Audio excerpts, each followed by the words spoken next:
Okay, ito. Himayin natin ito sinabi ni VP Sara dito. Ayan. Maleta, Any reaction on that? Billions of money po. Well, matagal naman namin na alam yan dahil matagal naman na yan pinag-uusapan. Simula pa lang noong pagpasok namin as President and Vice President.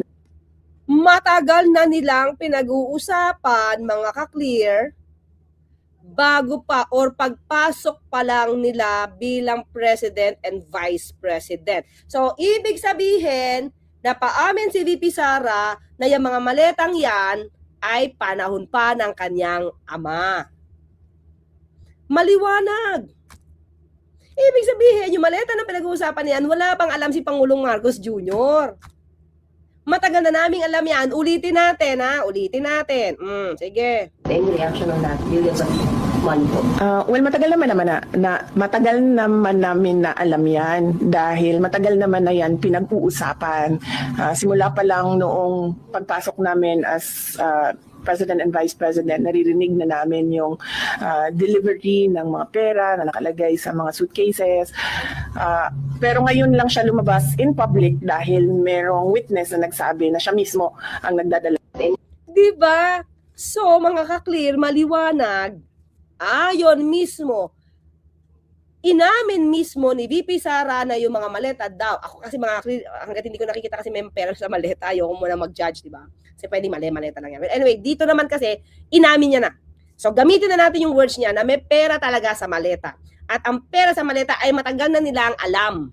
Matagal nilang na narinig bago pa or pagpasok pa lang nila bilang Pangulo at Vice President. Pero ngayon lang ito lumabas dahil may nag-witness. See? Aminado si VP Sara na yung maletang yan hindi sa panahon ni Pangulong Marcos Jr. Maliwanag. Maliwanag pa sa sikat ng araw. Diba? Maliwanag pa sa bumbunan na nagre-reflect. Diba? Diyan sa Senado. Sabi nga ni Senator Ping Lacson. Mas maliwanag pa sa sumisinag sa bunbunan. Diba? Matagal na naming alam iyan. Matagal na naming naririnig iyan.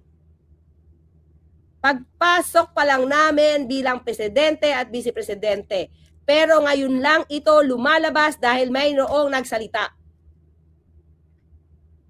Diba? So mga clear, maliwanag ang pag-amin ni VP Sara.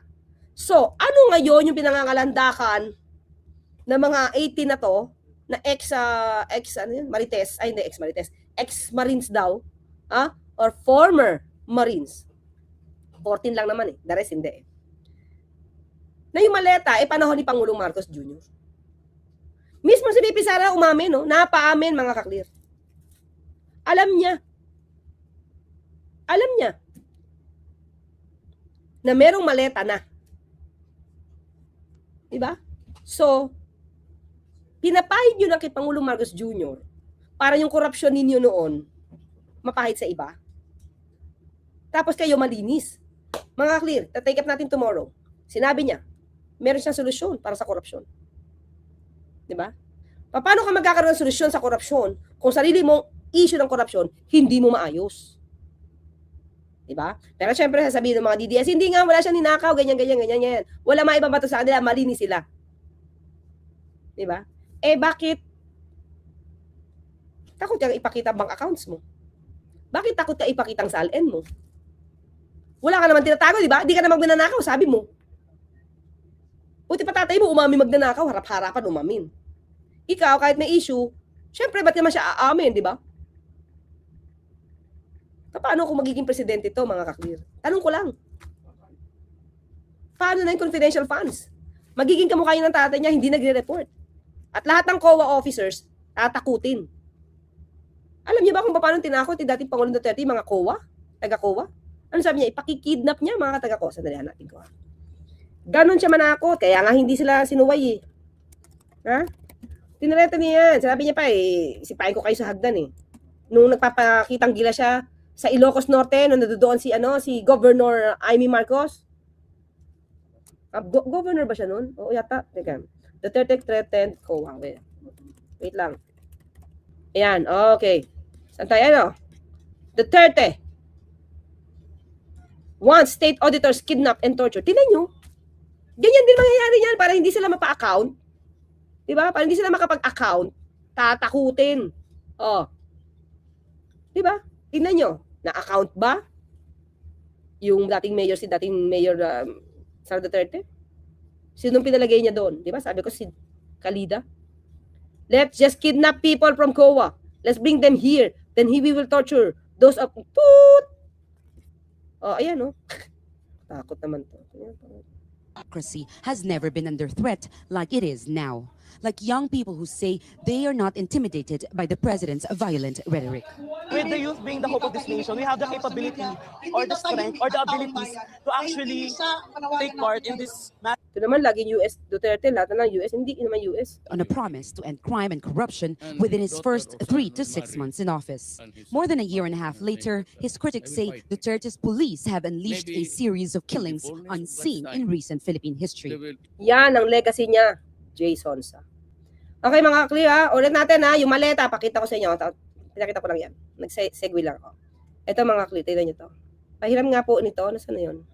Diba? Ito to, pahiram. Issue that was put in the affidavit was done during the time of Speaker Lloyd Velasco. So it is not an entirely accurate depiction of even pictures. So mga clear, ibig sabihin, pag Lloyd Velasco yan, panahon niya ni dating Pangulong Duterte. Okay? Attorney Claire, it only confirms yung pahayag ni Ombudsman. Ito na nga, pinakita ko ngayon kay Ombudsman Rimulya. Panahon ni Duterte, ang maleta na yan, during then House Speaker Velasco, bistado na ulit sila sa pahayag ni Inday Lusay. Yes, anto yung tungpalan. Kinonfirm lang. Di ba? Magagamit yan.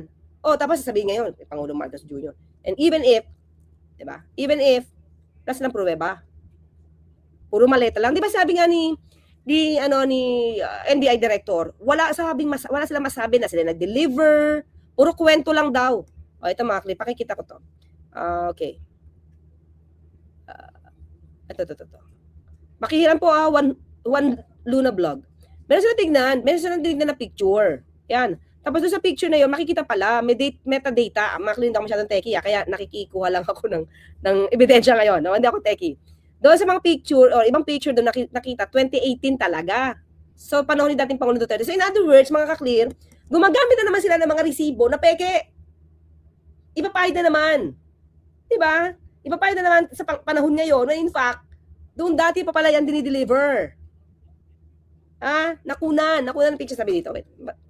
Okay, sabi dito, may details talaga bawat picture. Yan ang hindi kaya na maliliit nilang you. Sabi ni Rick Sum, Bingko. Yan o. 2018. Hiramin ko din to. Meron din na gano'n dito. Si JDB. Sir JDB, makihiram ako. Napanood ko yung video mo eh. Pero binigyan niya rito ng detalye, mga ka-clear.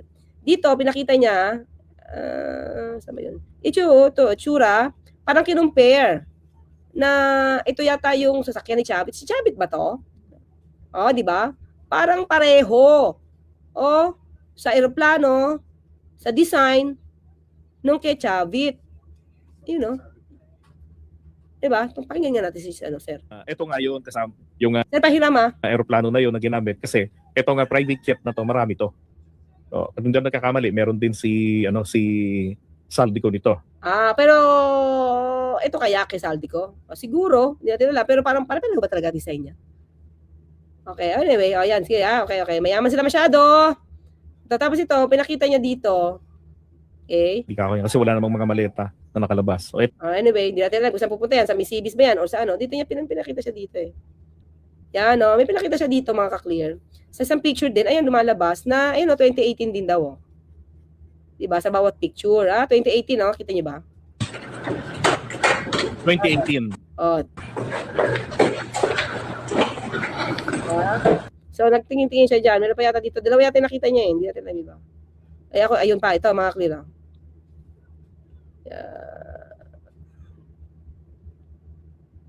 2018 din yung nakita dito. Parang dalawa yata yung nakita niya. Well, pinapakita ko lang mga ka-clear ang kasinungalingan. Tapos, lahat ng ito ay inamin ni VP Sara.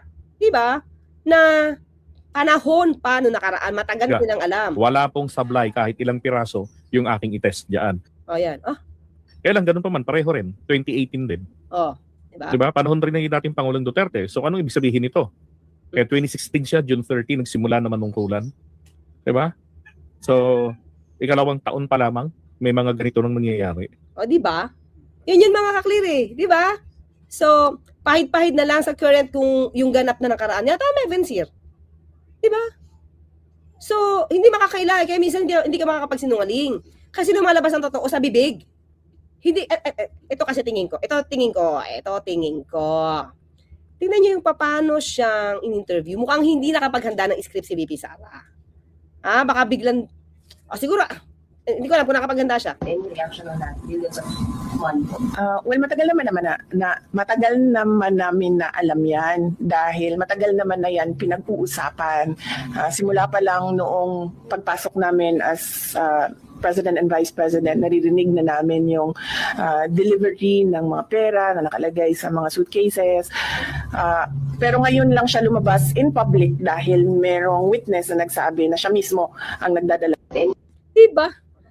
Diba? Alam niya na yun. Matagal na, mga kaklir. Matagal niya na nadidinig. Hindi pa Pangulo si Pangulong Marcos Jr. Nadidinig niya na. Alam niya na. Tapos lumabas niya 2018. Ano to? Tapos sabi niya pa, marami pang maretang lalabas. Gawa-gawa nila to mga kaklir. Gawa-gawa nilang kwento to. At tapos ang mangyayari dito, yung mga DDS, ginagawa nila tanga, pinapaniwala nila sa kwento nila. Diba?